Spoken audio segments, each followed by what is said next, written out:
Don't do that. Okay. Hello, and welcome to the Voice of Reason podcast. I am Benjamin Boyce, and today's guest is Buck Angel, who is an absolute powerhouse. This is probably one of my favorite interviews that I've done in like all of the interviews. Such a beautiful, powerful spirit. Buck Angel is a trans man, so born a female, and underwent surgery and hormone therapy to achieve the identity of a man. And he did that in the 90s and was ahead of this current wave of trans community and stuff. So we talk about that. We talk about his experience growing up, the dysphoria, and what transition meant and did for and to him. And we also talk a lot about the current state of discourse around transsexualism, transgenderism, and the medical community, and what is happening to young people who are getting on the transition track. Very great interview. So let's just dive in. Here's Buck Angel. Hi, friend. Good day to you. How are you? You have such an awesome voice. I'm so jealous. I have a lot of equipment. It's helping me. Right on. What are you up to today? Or this week, God, I guess. It's been, COVID. It's just insane. And I have an 8-year-old, and it's just so no school, have to homeschool, and have to keep him busy. It's so insane, my friend. And also just, being locked up on some level is a little mentally draining, I think. And dealing with the world now and dealing with the trans community is like, I mean, I have no words, dude. I'm just like, is this happening? Oh, geez. Yeah, are you in a densely packed area, or do you have some land around you that you guys can wander on? Oh, yeah. So I live like smack dab in the middle of Hollywood, California. Okay. So really I am by the mountains, luckily, so I can actually walk literally half a mile up the road. I'm in a mountain area, but I'm in the city. I'm like seriously city living. You don't live in the city, do you? No, I'm surrounded by the forest, basically. Right on. Excellent. That's why you have such an excellent energy. You're with nature, my friend. Yeah. I'm pretty online, but when I'm not online, I'm very not online. Right on. Sure. Well, I don't know what you want to accomplish with this discussion. I usually like to root everything in biography.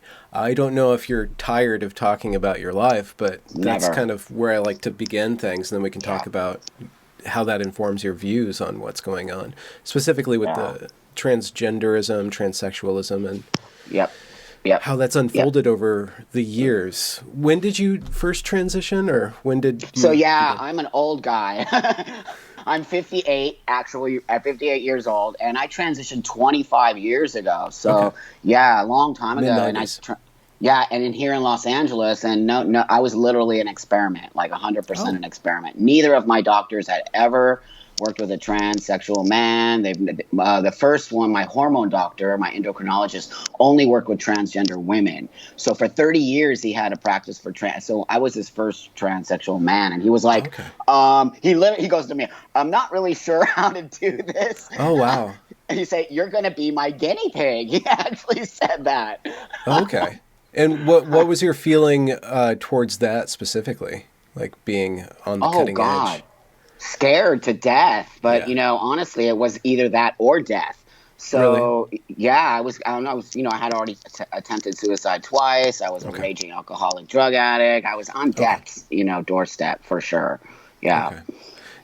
Would you mind outlining your experience of gender dysphoria, like from your childhood on, if gender dysphoria is the proper term? Of course it is. Yeah. And I also want to let you know that you don't offend me ever. I'm not from that camp. You cannot, as a trans guy, man, you got to grow some balls in this world in order to get to where I'm at. I would never be here if I didn't grow balls. And I'm the guy who makes fun of it's just, it's upsetting me because I just have gotten to this place because I meet you all in the middle. You know what I mean? I don't force you to think about me. But that said, I just want you to know you can't offend me. I'm not from that camp. So, it was a difficult space for me growing up as a kid and feeling like a dude. In the 60s, I was born in 1962 in Los Angeles in the Valley. And, my parents are amazing. They of all the things they had to deal with in the 60s, they just were okay with me being buck, and they literally on some level raised me as buck. And things didn't really, I did not have a bad childhood. I had an awesome childhood. Even the boys played with me on the block. Everyone just considered me a boy, right? A tomboy. It was just very normal. It wasn't, I got in fights at school, and I had, hard times. Sometimes people would call me a girl. But I'm going to tell you now, as an older person, I can tell you that did make me a stronger person. And so I do think sometimes these kinds of things are important for kids to deal with and have sort of these places that you have to push through, because you learn from pushing through and you learn from resistance. And so, I didn't get to transition as a kid, and it wasn't even on the table. That wasn't even, mostly everyone just thought I'd grow out of it. And, and I didn't grow out of it. I grew into it on some level. But so what happened was puberty. And I can pretty much tell you everyone who's going to listen to this is going to have that connection with me. Everyone goes through puberty. That's a human space. And so, but for a person like me, and even for a person like you, it was uncomfortable to go through puberty, but mine took a next level, right? Yeah. So imagine if you started growing boobs, and, you would be like totally freaked out. Like, I'm turning into a lady and I think I'm a man.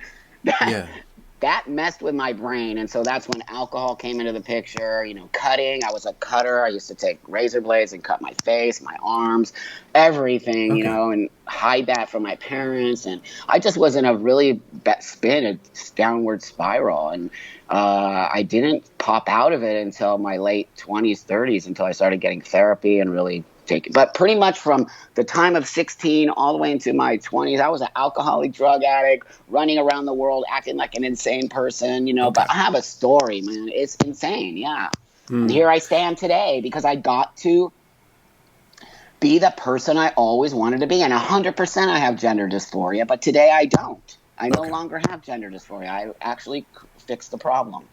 Could you explain that gender dysphoria, like your feeling towards your body, and maybe outline that for young women who are experiencing that too, and kind of describe the severity of that?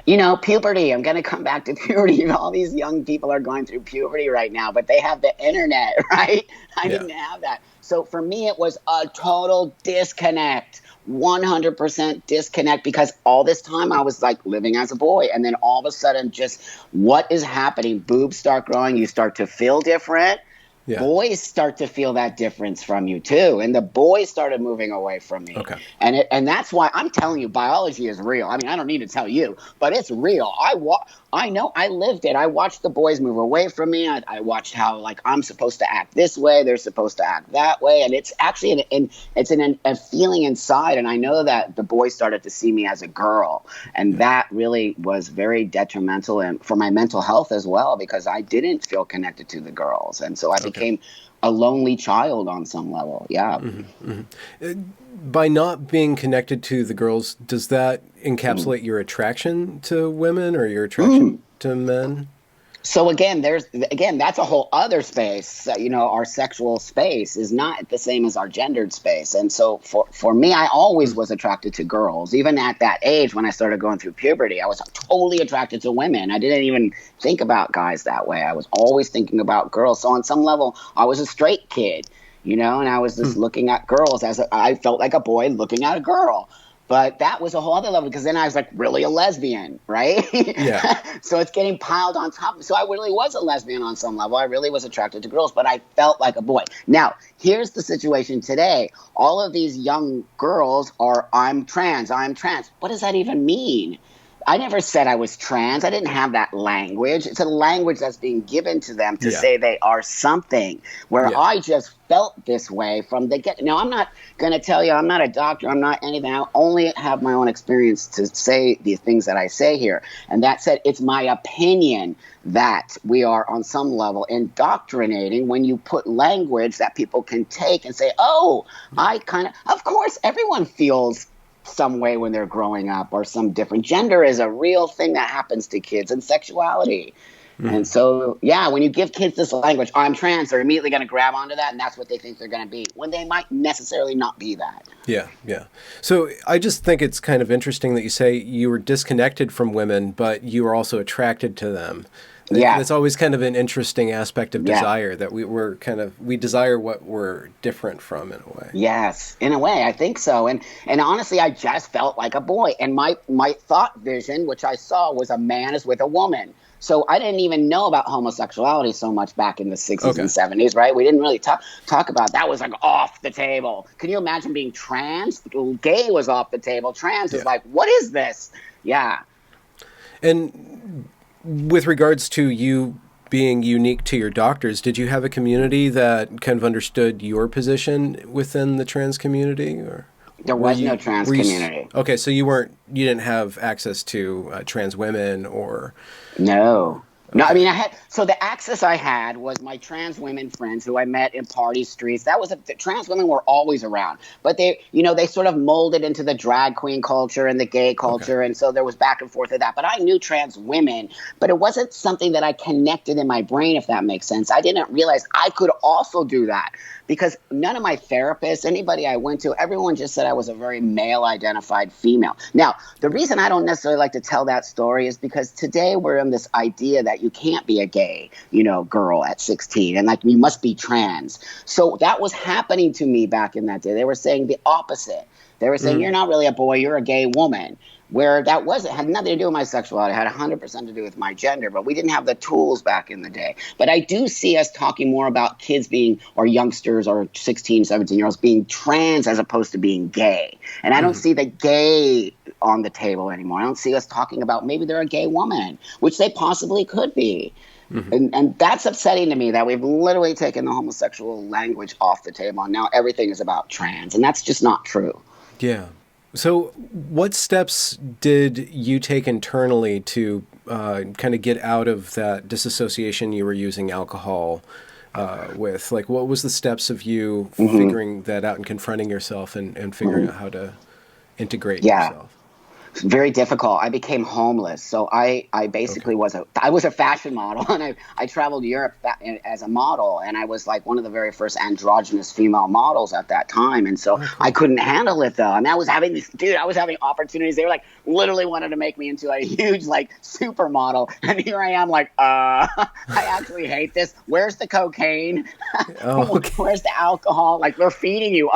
And I'm like, okay, I'll do anything you want. But so I was literally female fashion model, but I literally couldn't handle it. They ended up sending me back to the States, and I had nowhere to go. My family had disowned me. Everyone disowned me. I lived on the streets, and I was smoking crack cocaine, and I was a prostitute, and oh my God, it was insane.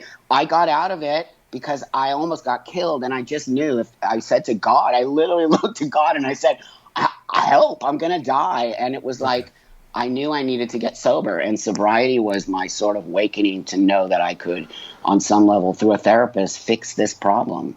Okay. And what, with regards to that therapy, what was kind of like the things that you had to figure out, like conceptually about who you are? Right. So I already knew. I mean, I had told therapists forever that I don't feel like a girl. I feel like a boy. And they would shut it down.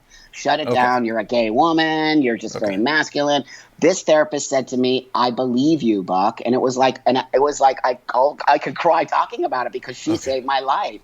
And so, but we didn't have the tools back then. There was no internet. There was no place to go for information on how to do any of this stuff. So together we sort of figured it out. And I found a pamphlet in a bookstore that says Transgender Women Resource Guide. And I don't know why, I just picked it up and I looked inside. That's how I got my doctors. I called them. Yeah. And then they were willing to work with me, even though I was their guinea pig. Yeah. Okay. So how was that then? That the hormones and how did your brain shift?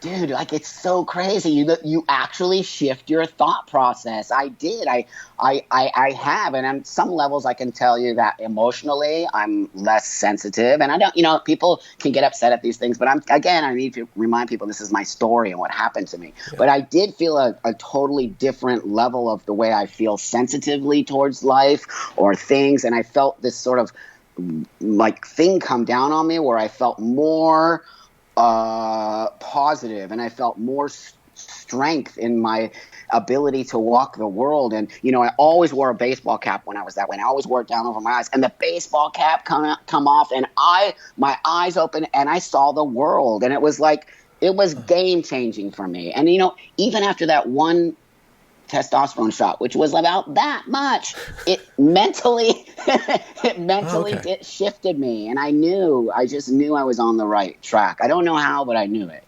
Did you end up constructing an identity, or did it feel like you were kind of growing into yourself, if that's a fair question? Yeah, it is a fair question. And so, no, I did start to structure my identity because I always looked and saw men, very masculine men. As you see, I'm kind of hyper masculine. That was my idea of masculinity, Tom of Finland, like these very macho men. I just worshipped that. I worshipped it. And so that was really what I saw in my vision of my outside space, right?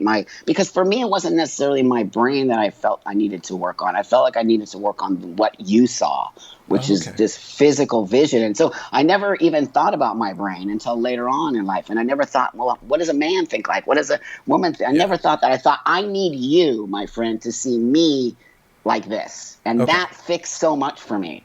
That is a very salient point, because a lot of the extremity of certain aspects of trans rights activism is really heavily trying to force other people to see them in a certain way. And the most extreme part of that is the female penis.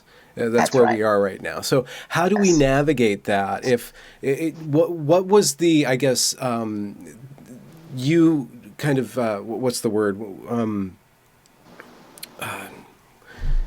When you're doing a deal or a trade deal, like navigating like that relationship with other people and the expectation of them to see you in a certain way, and finding your own space in that. Right. So the question is, I'm sorry, I didn't. How did you navigate the expectations of having other people change how they saw you? Yeah. Oh, wow. Great question, my friend. Who's prepared for that? Especially somebody like me who doesn't even have what we have today, which is the internet talking, blah, blah, blah. I had none of it. I'm literally going into this blind. The thing that helped me on some level, it's going to sound insane, get to that thing, was I always had in the back of my mind, if this doesn't work, I'll kill myself. It was my mantra. It was literally my mantra after every shot, if this doesn't work. And then I started to get to this space where I was like, actually, I don't care, because I started to get facial hair and I started to look masculine and things started to, but in the beginning, people did not like it. The lesbian community that I was attached to literally disowned me. They were like, you're a freak, you're gross, this is disgusting, you're abandoning us, I'm jumping ship. Interesting. Like all of that. Yeah, no, they hated it back in the day. Nobody. Yeah. Because of, you think, the aversion to masculinity, perhaps? Also, they felt like I was a traitor because back in the day, there was this sort of like push against men on some level. And I want to say lesbians aren't man haters. That's a total myth. But there is, a thing there that some happens. Tension, for sure. Yes. Tension, great word. Thank you. And this is in the 90s or the 80s we're talking about? Yeah, the 90s. Yeah, in the 90s, totally. And they hated it. And when I started to transition, they freaked. The funny part of that story is, let's say, fast forward 10 or so years later, a lot of those women came and asked me how to transition. So that was a very difficult space for me to be in. I'll be honest with you. I am, the two people on one side, one saying, don't tell them, fuck them. And the other side saying, you got to, dude.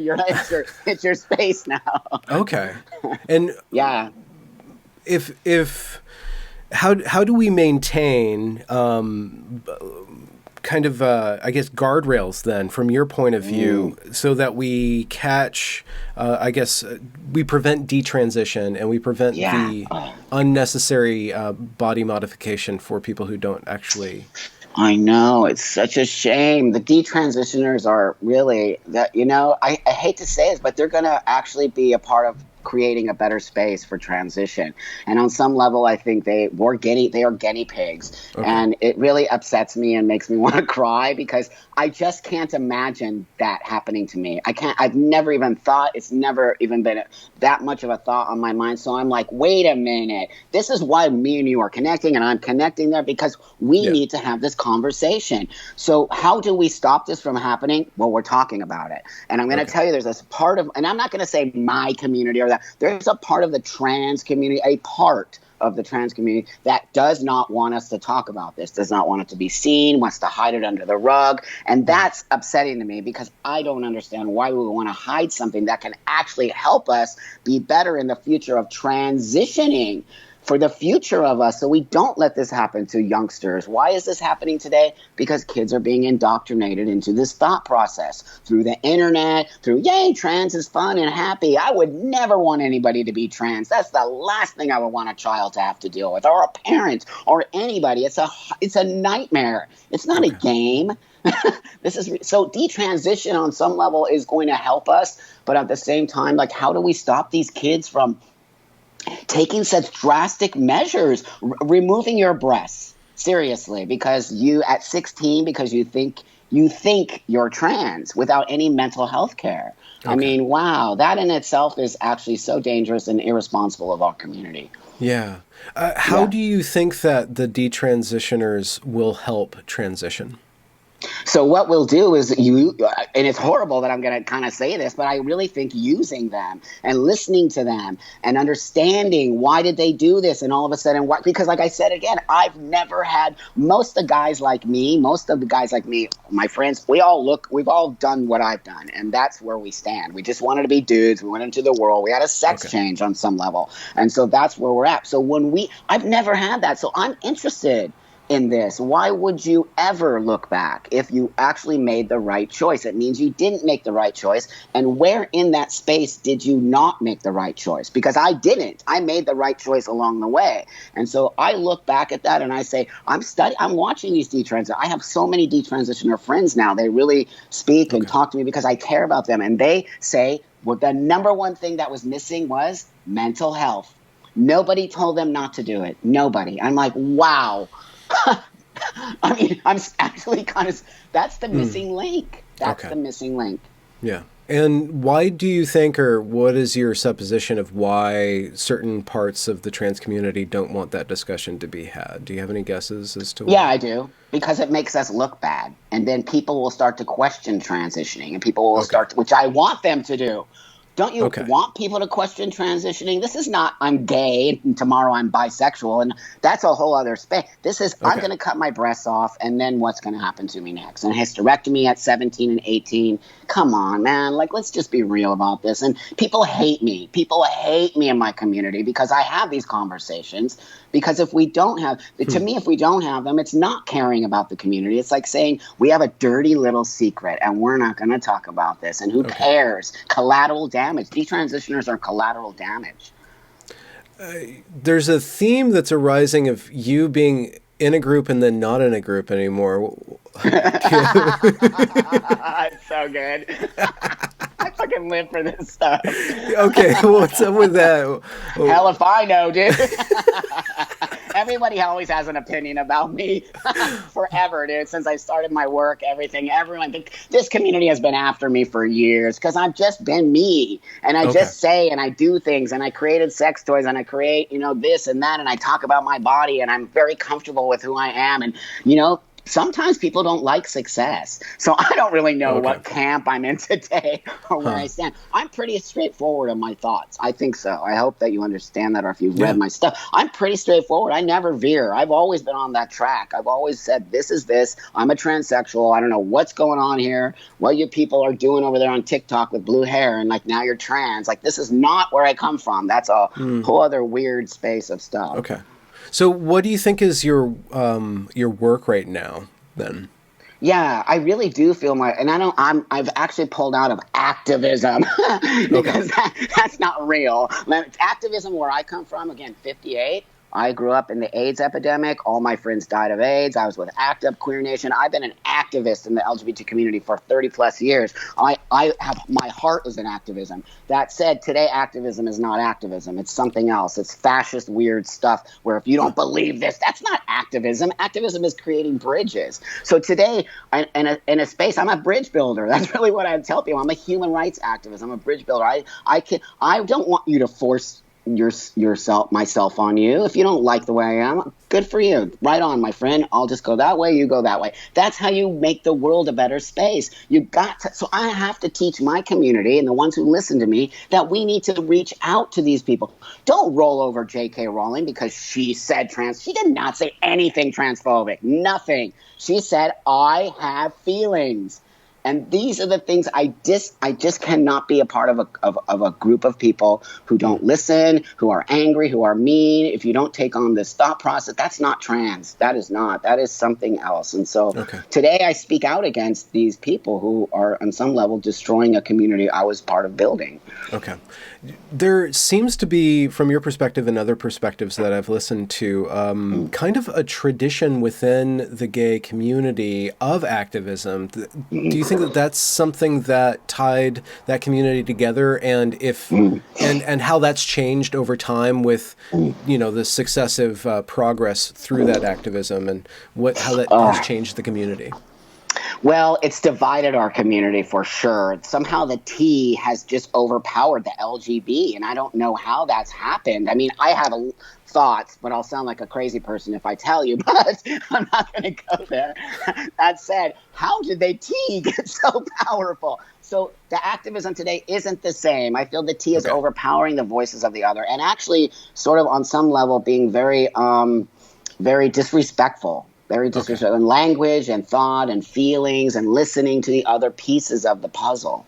Okay. And so how do you think that might change then? Just that modality of communication? How it's going to change is what I said earlier, sitting down together and listening to each other and understanding, because I feel this way. It's not against you. It's the way I feel. And the LGBT has always been very strong together. I'm telling you, I've been in this community. This is the first time in the history of our LGBT community that I've ever seen the insanity going on. Never have I seen it at this. The gay women helped the gay men during AIDS. We came. I was a gay woman at that time. We came and we helped. We were brothers and sisters. I miss that. This is not what's happening. And I understand now why LGBT wants to literally, I sound like I'm teaching a kindergarten class, wants to get rid of the T. There is a children's book in there. It probably will either do very, very well or very not well. Right on, my friend. So when did you decide to speak to this, or what was the wake-up call to the runaway train? It was before Rowling, I'll tell you that. But at the same time, that was really a real wake-up call for me. When I saw I was already interjecting my voice into women's. I'm a feminist, dude. I used to be a lady. I know what it's like to be a lady, and no one can ever take that away from me. I embrace my horrible part of my life. It was horrible living as a woman. I am very connected to that. And that's why these people better get out of my way, because you cannot come and invade spaces that are already still trying to build. 30 years ago, we were in this same space. And so I know a lot of people in the trans community who don't necessarily want to interject their voice and take over women's spaces. But there's a powerful part of this community that says, we're lesbians and we're this. No one's saying you're not a lesbian. You can be that. But let's figure out how we can interject. So I saw this attack on gay women, this attack on women, shutting women's voices down. I'm like, this is misogyny at its finest. You used to be men. You are women now. How are you not understanding that? So and the biology debate. That was it for me, dude. I was like, okay, this is insane. We are losing out on everything. Okay. Kids will get hurt. Okay. Could you outline then that for the audience? Like, what is that biology thing, and how did it change? So out of nowhere, people just started saying biology doesn't exist, and I really do think that came from the academic world. And by the way, I love your evergreen stuff, man. That's how I connected to you. It's so brilliant. I learned so much from you, man. I'm not an academic, clearly. I didn't even graduate high school, so I'm just like, this is such good shit. But teaching these kids these languages and these things is just so I see this idea that biology doesn't exist coming from this space, and then people just latching onto it because it's a means and a way to sort of manipulate a space. That's what I see. So yeah. And where did you first hear that then? Was it, I guess, I think it might have been, I can't remember. I started seeing it on Twitter and I'm like, what? I literally was like, wait a minute. Am I reading this correctly? Is this actually real? This dumbass dude who didn't graduate high school knows biology actually is actually real. And then I started connecting. Deborah So reached out to me, Dr. Deborah, who's a really awesome lady. And some people started reaching out to me, and Abigail Shear, and, you know, all these people. And I started having that biology talk with them, and they were like fearful. And I'm like, and so anyway, yeah, that's kind of where it came from. Why do you think that? Why were they fearful? Well, because again, once you start trying to take biology out of the question, everything is going to fall. Everything. The structure is going to fall. Everything. The reason we're trans people is biology. I mean, how dare you disrespect my space? I'm here only because I was born female and I had to fix it. And that's a real fucking story. It's not made up crazy stuff. Yeah. So when you decided to speak out, what was your tact and how did that work? Well, I just said biology. First thing I remember, the first thing I said was biology is real. We cannot do this. It is actually detrimental to the health of trans people. And I got nailed. Oh my God, they all came at me. You're a transphobe. You're a TERF. I'm like, well, wait a minute. TERF isn't even a part of this conversation. And I started getting nailed with, and I'm like, oh, I'm not that dude. I'm that guy that fights. If you don't know, I'm the fighter dude. I'm an Irish background. Like, really? So I was like, okay, we'll see about. So that really sparked me. It did. It lit a fire under me. And I was like, this is not okay. And has there been coalition building since then, or do you see groups forming? Yeah, Scott, who you had on your podcast, Scott is building a trans rational voices. He's such a beautiful guy. So me and him are not the only ones like us. There's a lot of us, and we're coming to it, and we're tired of it. And I also want to let you know that we're not putting up with this. We care about kids. We all have kids, a lot of us. And so the good thing is, and that's the thing is, I'm not just talking out of my ass. I also have a kid. I have an 8-year-old boy. And let me tell you, biology is real. I watch this kid. He's a little dude. There's no daddy, I want to wear a dress, which is fine. I'm not saying that's a bad thing, but I'm just saying he's never even gone to that space ever. Yeah. So I know that this is a real thing. So we're building forces, and I think the situation is, like I said earlier, I'm a transsexual man. I'm not a transgender man. This is not my identity. I had a sex change, which a lot of the guys like me are like me. We literally wanted to transition to men and live in the world. So you just see us as dudes. And now they're making a lot of problems for us. And, don't do that. Find your own space in this community and deal with your own stuff. But don't roll over us, because we're not going to sit down and take it. Yeah. How have you seen that the science with regards to, or the treatment of trans men? How has that developed, and you think it's doing good? Nope, not at all. And let me tell you again, 25 years ago, I'm a guinea pig. Within 10 years of long-term use of, they don't have any studies still today. I've been screaming this at the top of my lungs. I got atrophy. Long story short, I almost died because it literally tore apart my system and it closed everything up. And I got septic. And I have, it was I'm the first recorded case of long-term use of testosterone on a female body. That's why we have to talk about our biology. I'm a female-bodied person. If I go to a doctor and say I'm just a dude, but I don't know where my testicles are, like the doctor's going to be like, "What's happening?" You've got to. We have to be so open about our biology. Okay, and you don't see enough research still. None. Very few. I've been talking about it. These kids are all literally. I'm not kidding you, my friend Benjamin. I get emails from kids daily. I have cramps, Paul. I have these cramps. I don't know what they are. My doctor doesn't know what they are. I'm like, it's atrophy. Here, I built a website with a pamphlet on it. Go download it. Take it to your fucking doctor, and this is what's happening. Do you know that I had to do that? I had to do that because nobody in this medical field cares. I'm telling you, money, my friend. It's money. Yep. And is that, do you see the care different between trans women and trans men? Is it better for trans women? Well, I you know, think the there's female. probably, I can't really speak on that because I Okay. haven't really, other than I know that trans women have been around a lot longer.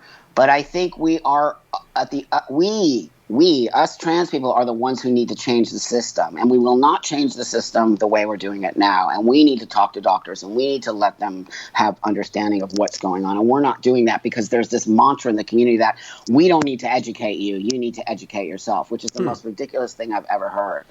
How are you going to educate yourself? You don't if we're not giving you any education. Yeah. The ignorance. So it seems like what needs to happen in the community at large is more conversations. And Yep. And then what about the industry, the medical industry? What's your thoughts on that? Oh, I hate them, just so you know, and I'm putting it out there. Why do I hate them? Because they never, ever talk about trans male health. At a lot of these conferences, they don't bring the right doctors in. I have created a whole space of how to talk about I always try to apply to talk to these doctors. Nah, they don't want. Who comes? Pharmaceutical company. You know, I don't even need to tell you, my friend. That's why I'm like, oh, wait a minute. They're turning this into an industry. Okay. It's an industry. So if you don't want the man who's been around for a long time, who has a lot of information for you doctors, and you don't care about me, that says to me, wait a minute here. Something else is going on. So I don't see us I see us becoming a factory for not even therapy. That doesn't. That's not even on the table. For medical, for testosterone, for surgery. Surgeries. There are lines 2 years long to get surgery, my friend. That is not okay. That's weird. That's weird. Okay. So how do you speak to, let's say, a teenager who was in the same space that you are describing about, I'm going to kill myself if I don't go down this path. Right. And how do they know that this is the path for them if they are being pushed by that feeling of, imminent death and destruction? Yeah, therapy. And I say it all the time. That's the first thing kids, when they say to me, Trampa, I want to transition. Can you tell me? I'm like, nope, I can't tell you anything. I'm going to give you a list of therapists. Tell me what state you live in. That's the first thing you're going to do. I'm telling you, that is exactly what I say to every single kid that reaches out to me. I don't care what you do. If you don't get into therapy, you have to talk to a professional. Kids are influenced, man. We don't need to say kids are influenced from YouTube, TikTok. They're being influenced. I'm going to scream it at the top of my lungs. What is wrong with everybody? It is easy to influence. I have an 8-year-old. I can watch how you're influenced by just putting stuff in front of their face daily. Yeah. They're influenced. They want it. I want it. And so that's the dangerous part. I don't think we are bringing mental health care into it enough. Okay. And that's weird. Don't you think that's weird? Well, furthermore, mental health care is complicated because of the term conversion therapy. What do you think about that? Oh, my God. How is that conversion therapy? That's saving a life. I call it safekeeping. They try to call mental health care gatekeeping. It's safekeeping. The only reason I am here, my friend, is because of my therapist. My therapist led me through it. My therapist made sure it was the right choice. My therapist made sure that I wasn't just jumping on it and it was going to be the last. It's not the last resort. There are a lot of other things you can do before you take that situation. Well, I guess that is the last resort, but it's not the thing you need to do in order to make that change. You got to work on this and figure out what's going on with yourself. I worked on my brain for a long time. Yeah. And how do you know which therapist, do you have any kind of general clues as if this therapist is asking the right questions or? Yeah, good. That's a great point, my friend. No, because we're not training therapists. We actually are not making an effort to really bring in gender, dysphoria therapists or therapists who are versed on trans kids. Why are we not doing that? Because guess what? We don't have any information. It's so new. I mean, this just started happening in the last 5 years. It's new. We don't have it. Yeah. Nobody will let us do studies. The trans community, every time a study is made, Lisa Lippman, every single time she tries to do a study, they try to rip it right out of her hands. Why is that? Why do you not want studies I want studies. I want so many studies. And so that says again to me, there we go. Don't talk about us. Let's just, it's weird. It's just not, it's not healthy. Yeah. So so you guys are, I guess, forming a group to speak about this, and we have to as elders. I'm an elder, so is he, and we've gone through it all. He's had horrible surgeries, that poor guy. My God, he has a he has a story. I have a story. We almost died. We're sitting here going, we don't want. we don't not want kids to transition. Of course we do.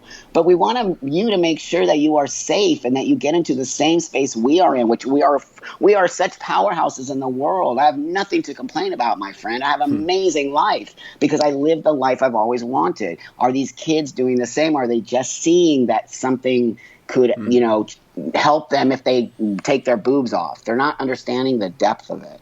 Mm-hmm, mm-hmm. So, do you have hope? Or is there just a lot of work to do? I'm laughing because I don't want to cry, dude. Oh. Yeah, I do, because people are starting to care. And I have to tell you that people are starting to hear me. And outside of my community, I don't speak to my community. That's like ridiculous. I don't need to speak to the choir. I travel the world and speak all over the world to all kinds of groups and people about my transition. And I built a lot of bridges. So I know that people on the outside world listen to us. It's not true what the trans community says. A lot of people hear us. A lot of people want us to be safe. I mean, I've amassed a lot of female followers who really respect my voice and really understand. I don't deny my female biology. I never will.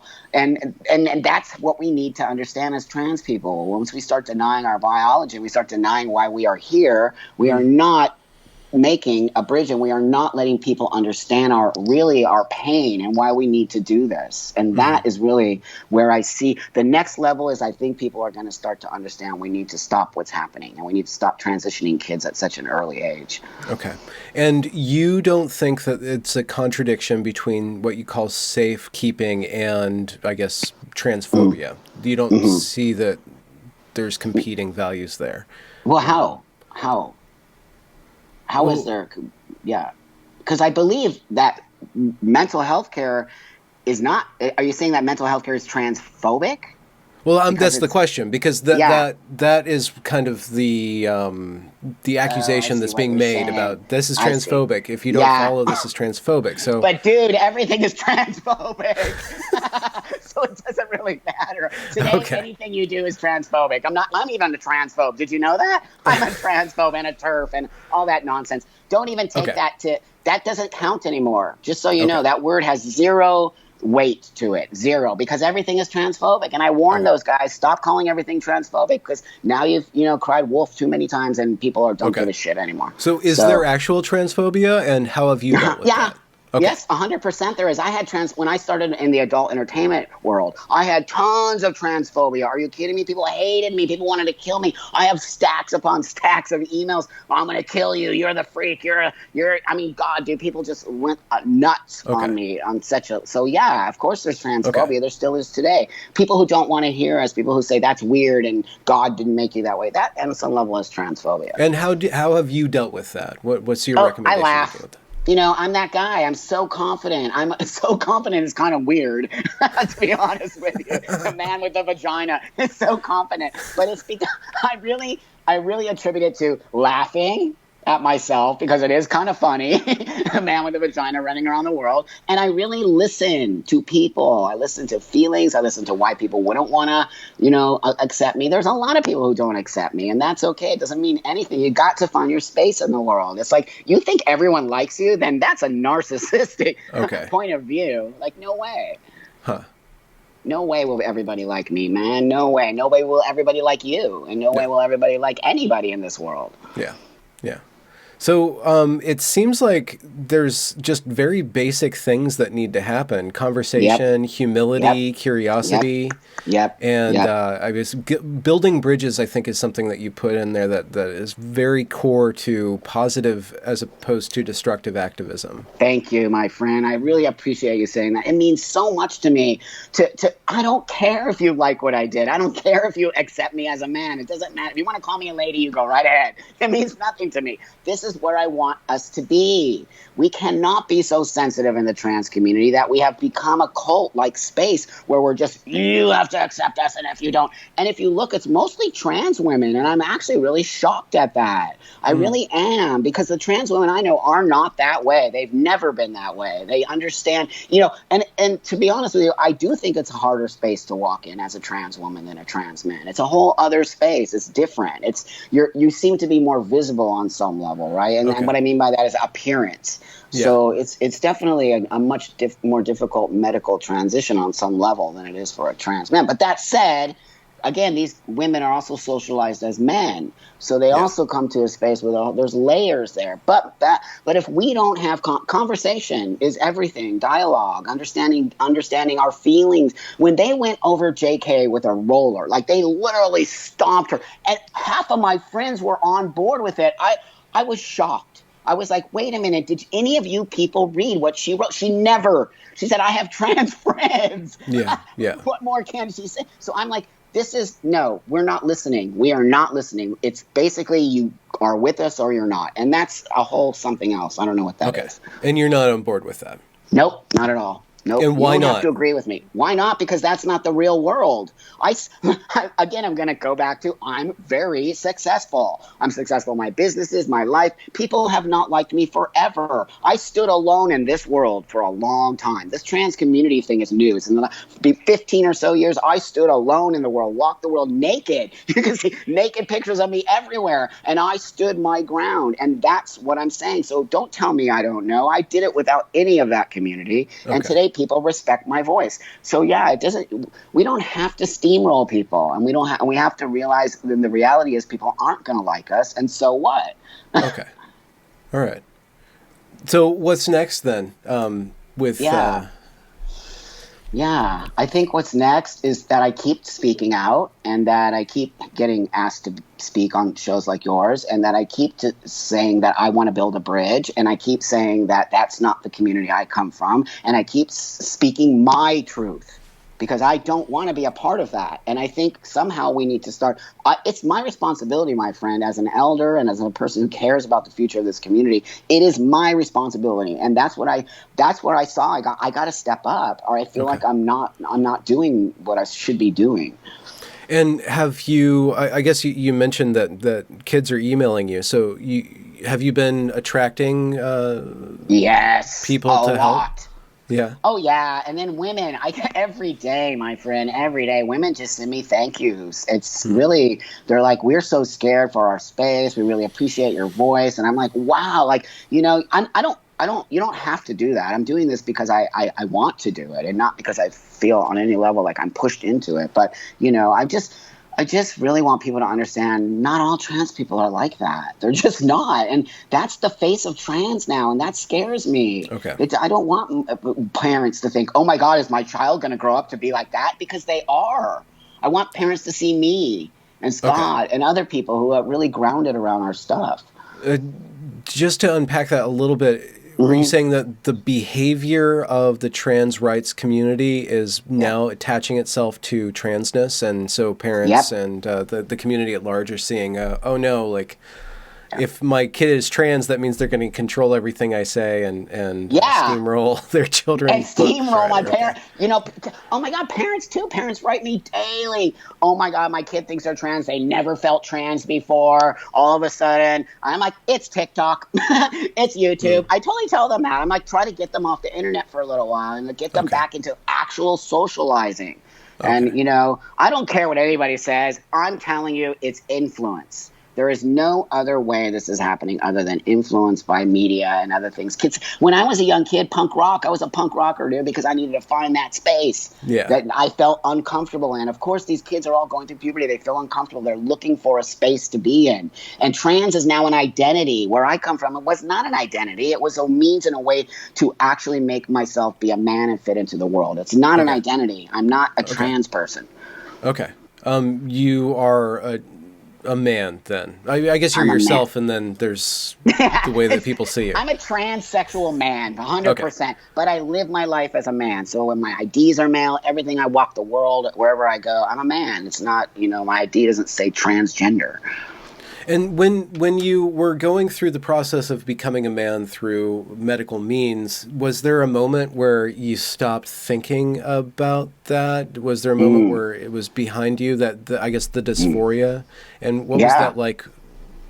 It was so I still have a vagina, and I didn't get what we call bottom surgery because in the day, it just wasn't what I want. I'm a perfectionist on some level, and I wanted a working penis. Okay. I want to have sex. I want to do pee-through. I want to do all the things every guy does. Wasn't happening, so I chose not to have that surgery. Very difficult. Very, very difficult because, as you know, penis makes the man. And I'm just like, wow, what do I do? So I really had to push through that. That was, I think, the hardest part of my transition was understand. And once I pushed through that and I just had to really understand that I'm just this guy and that's the way it is. And that was really enlightening for me. And so, I had to find my space in the world. Okay. So it seems like shifting beyond the transsexual conversation, it seems, and this is why the stories and having these conversations is so important to me. It's because it's about personal empowerment and personal resilience, and at root, this journey really forces people to be honest with themselves and their role in the world. And whether it's a trans person or a detrans person, there's always this chasing after authenticity that is in there. There's also a lot of narcissism too, because it is, you can get caught up in what do people think about me, and having your idea of self depends so much on what is outside of you. And are there any tips that you have about coming into your own for young people or people who are struggling with self-confidence? Yeah. Oh, gosh, that's such a great question, my friend.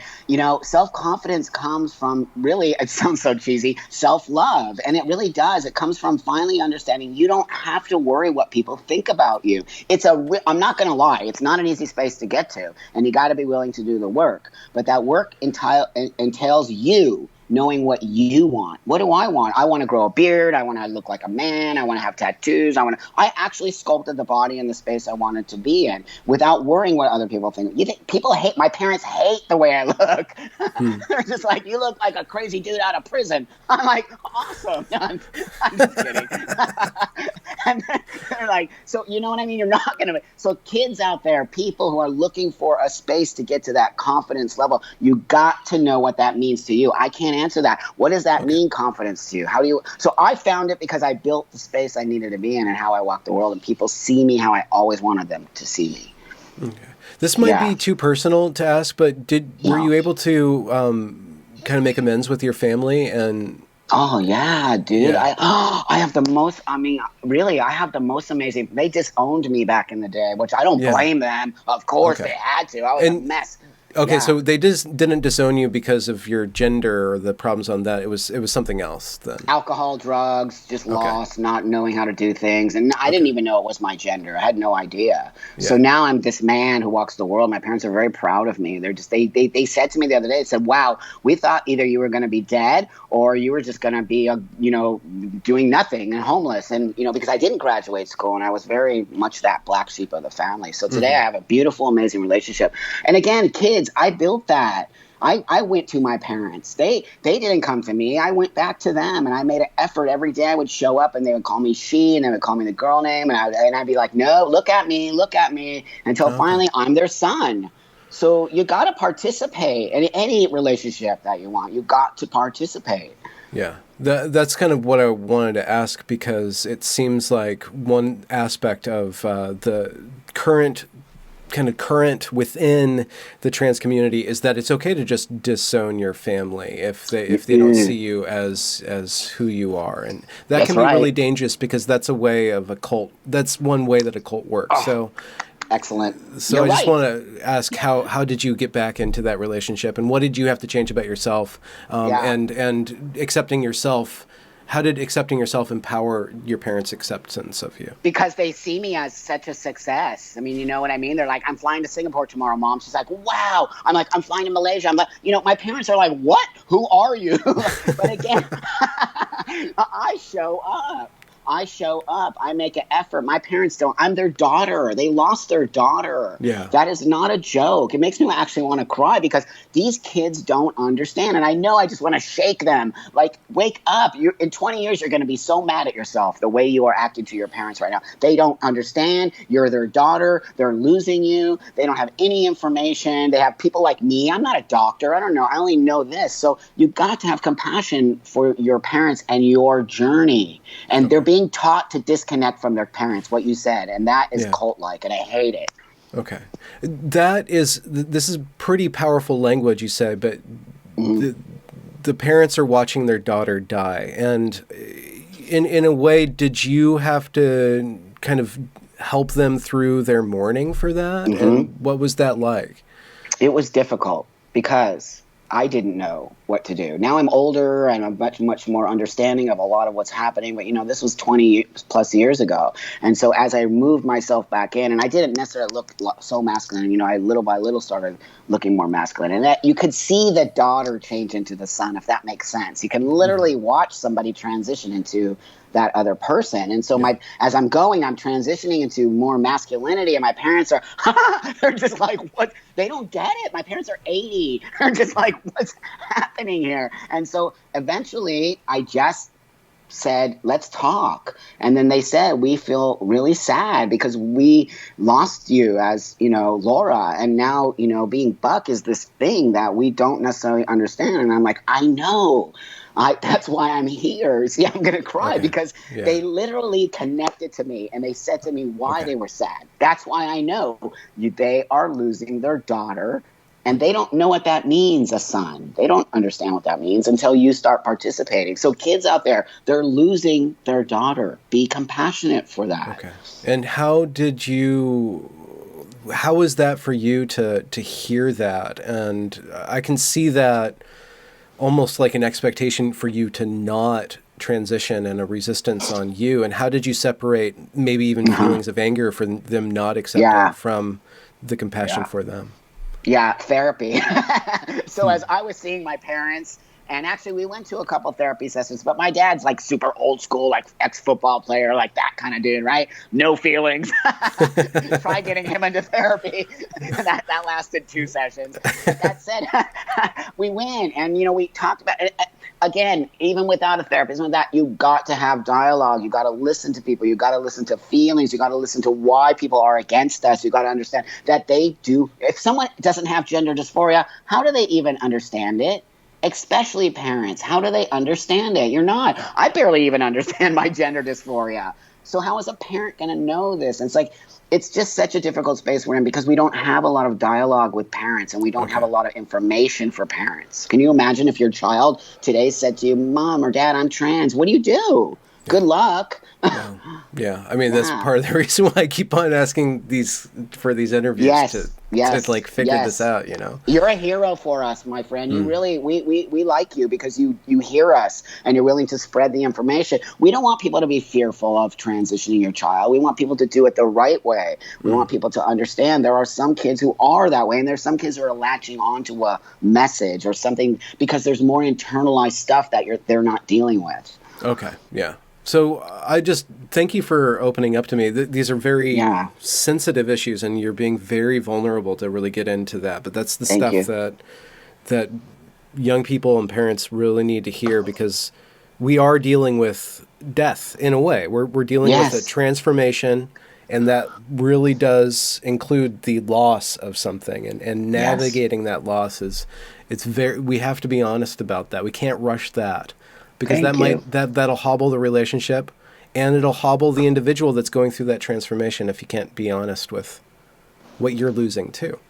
And why can't you? That's the thing is, why is my community continually shutting down conversation, shutting down studies, and all of these things is because people care. Do you think people would write books about this if they didn't care? If people just didn't give a shit, they'd be like, let those kids change. Who cares? They're all a bunch of freaks anyway. That's what would be happening. People outside of our community, Abigail, Deborah, are literally writing books so that people can be informed of this and that we can actually make it a better structure. That's not what this community thinks. They think everybody's against us, and that I'm here to tell you it's not true.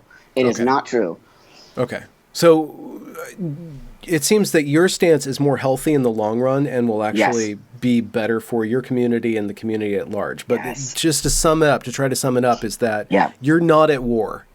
This is not a war you're not trying to smash the binary or defeat the cis or, force acceptance on people. Oh God, it's so horrible. It's horrible. That's cult. I'm going to tell you again, it's a cult. Okay. That's cult. My ex-girlfriend was in a cult. I know a lot about it.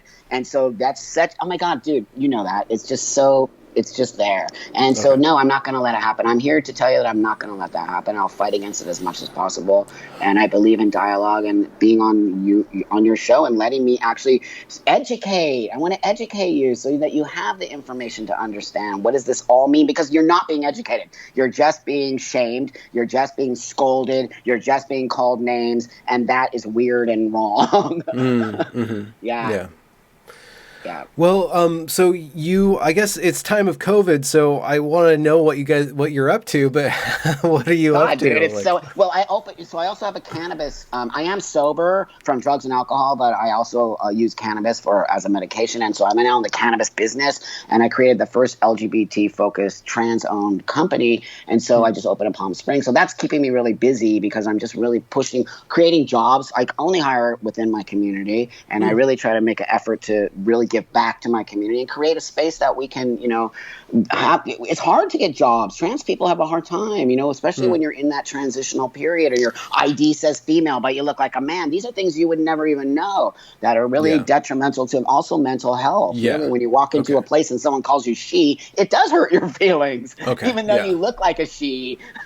So, these are things. So I'm just working on that, building more businesses and building places that I can hire within my community and create space so they can learn to create their own jobs and stop whining about everything. Yeah. Okay. So it seems like there's this really interesting territory of walking into transition or going through the process of transition because you have to, it seems like, and I'm just talking generally, you always have to figure out how I behave is more important than how other people behave. And have to, I can put so much pressure on my community to accept me, but I can't, there's this line where I'm demanding too much from other people. That's right. How do you navigate that? Especially when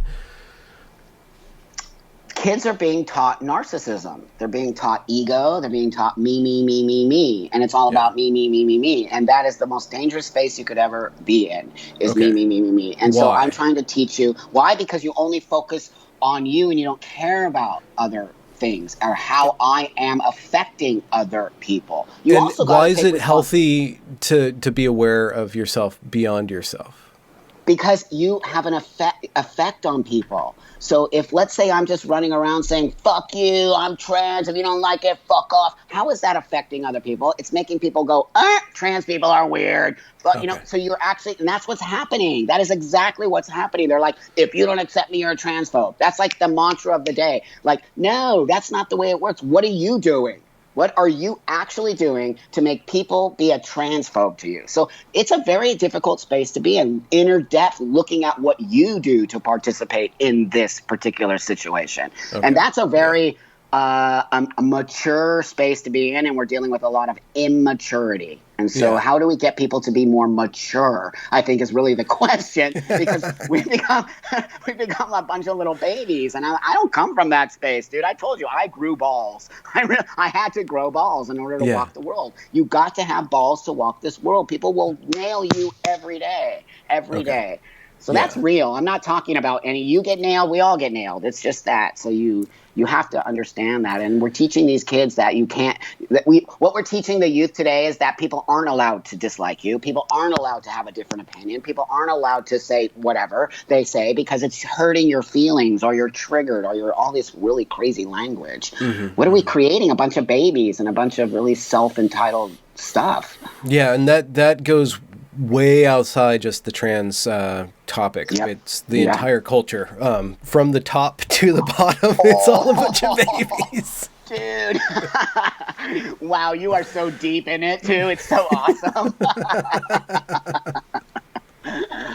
One day we're going to have a beer and you're going to be like, this is like, I can't believe we made it through. We're going to make it through. You know that. It's going to change. I highly believe that.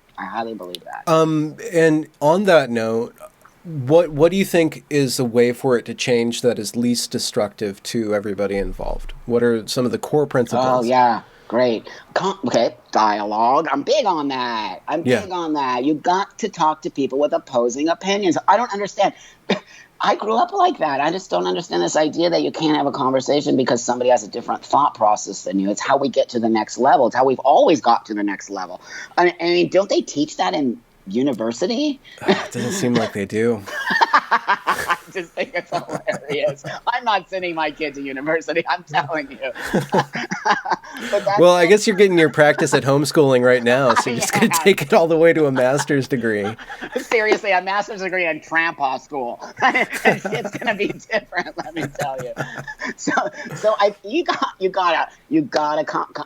Bottom line, dude, conversation. If we don't start to understand that people have opposing views to us, they might not understand us. And again, that's not just the trans community. I see all the other nonsense out there from the youth and, this idea that everybody's racist and everybody's against us. And if you don't get on board with this language or that, then you're this and that. Like, really? We live in the United States of America. Seriously, we do. People forgot where we live. We are also allowed to have opposing opinions, whether you like it or not.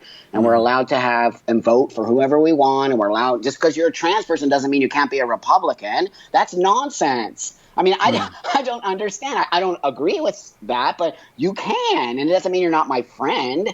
So, that's where we need to get back to, which we used to do. And we used to have opinions and but I see people getting sick of it. And I see new platforms being created. Okay. And I see people. Yeah, I do. Honestly, I do. I think it's going to come back around.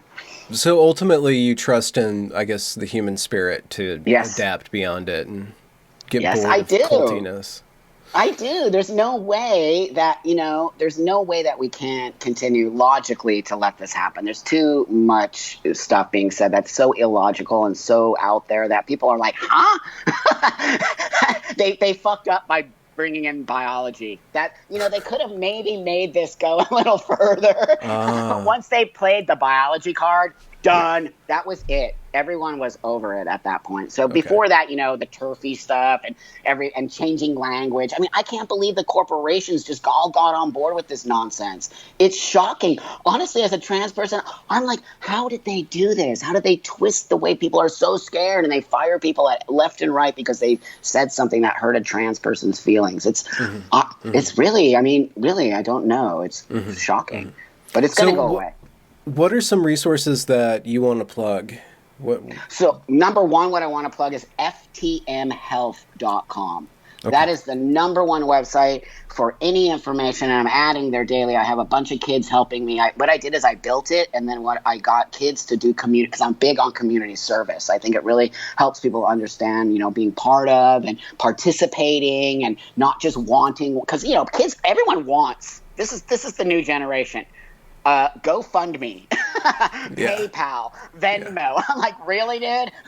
Are you kidding? So, yeah, I'm totally against that. They do that for their top surgeries. They do. I said, no, you got to work. So let's get you on this. So FTM Health is really a website where I'm building to create resources that you need in order to go to the gynecologist or things that are very hard to talk about as men. So it helps us understand our health. And that's really the one I want to plug. Because it's important to me. Health is important to me. I mean, I wouldn't be here at 58. I'm a healthy 58-year-old guy, and that comes from taking care of myself. Yeah, yeah. And one of the dicey things about changing language is it might diminish health in the doctor's office if you can't communicate different things, and then having the doctors always being afraid of that, and then malpractice either way for them. Like, it's an impossible decision. I mean, it's just phenomenal how they're digging a hole for us. I worked so hard to create health out there. I created products. I created a lubrication for trans men so we could actually talk about it. It gets into gynecological offices. When you walk in, you see T-Lube by Buck Angel. Then they're actually versed on trans health. I thought about ways to do it subtly where it's not like just kind of, it's embarrassing for us to go to the gynecologist. Could you imagine if you had to go to the guy? Waiting in the room with all the ladies is uncomfortable. They look at you like you're insane. So really we need to that's why we have to keep biology on the table. When you say trans women are women, go fuck yourself. Trans women are trans women. And they have a different biology than biological women. And so it's very detrimental to our health. And that's why I get upset about this idea that we're men and we're women. No, we're not. We're actually trans men and trans women. Yeah, yeah. And I really do think that I mean, any form of bigotry is really solved by your stance, your attitude, the maturity, dialogue. Yes. Perhaps laughter is just like a core human value. It is. People lost the ability to. Everyone's scared to laugh because if they laugh, they might be laughing at the wrong thing, and then they're a turf and a transphobe. I'm telling you, those turf and transphobe, I'm getting that shit taken out. I cannot handle it anymore. I cannot stand. Those words are now hate speech, and I cannot stand it. I hate it. Because why? What do they do to the discourse? What do they do? What they do is they create a space where now there's no more discourse because you have been called a transphobe and a turf, and you just immediately shut down the conversation. Nobody wants to be called a name. It's like, you're an asshole. Okay, well, now you just shut down the conversation with me. No, I'm not an asshole. I'm just a guy who has a different opinion. You're a turf. What does that do? Immediately you're pointing fingers and you're shutting down the conversation. When you say, well, excuse me, my friend, that's a little bit of a transphobic statement. Let me explain it to you this way, which I do every day. I take the time to actually say, that's not cool, blah, blah, blah. And then people are always like, oh, well, God, Buck, thank you. Nobody took the time to tell me that. I'm like, now it's my job to do this. And it's like on top of everything else. Like, really? Come on, man. I'm old. I want to retire. You know what? That's the first dishonest thing you've said all interview. I think you run towards activity. I think you see projects and you just take them up. I'm that guy. You know why? I think because I was told I was a dummy my whole life, and I think, really? Graduate high school. Oh God, my whole life. I did horrible in school. Pretty much every report card was D's and F's. I'm not even kidding. And I'm like, you're never gonna make it in this world, dude. You're gonna be a trash man for the rest of your life. Not to shame trash men. No, but you've completely beat everybody's expectations. Right on, my friend. And that's really why I talk about that, because, there's kids out there who feel the same. And when you're not participating in school, there's a reason why you're not. There was a reason why I wasn't participating. I didn't feel comfortable being there. And so I couldn't learn if all I kept thinking about was I'm a man and if people see me as a girl. You're literally shut down. So you got to look at why kids aren't doing well in school. It could be so many different things happening there. It's not that they're stupid. It's that they're not participating for some kind of reason. Mm-hmm. Well, Buck, this is probably one of my favorite episodes in this entire journey. Thank you for shedding your energy to me and my audience. Right on. No, I love you, my friend. Thank you for your work, and thank you for really just paying attention to the world and what's going on. The information you're putting out there is so important, and it actually on some level really connects to what I'm talking about. And I do see a lot of parallels, and that's why I really appreciate what you do. It means a lot to me. So thank you. Thank you. I will link all the links in the description for people to find all your work. Excellent. Thank you, my friend. And we'll keep in touch. Yeah, let's do that. Awesome, for sure. So let me know when you maybe have a round table at some point, or a beer, or a barbecue.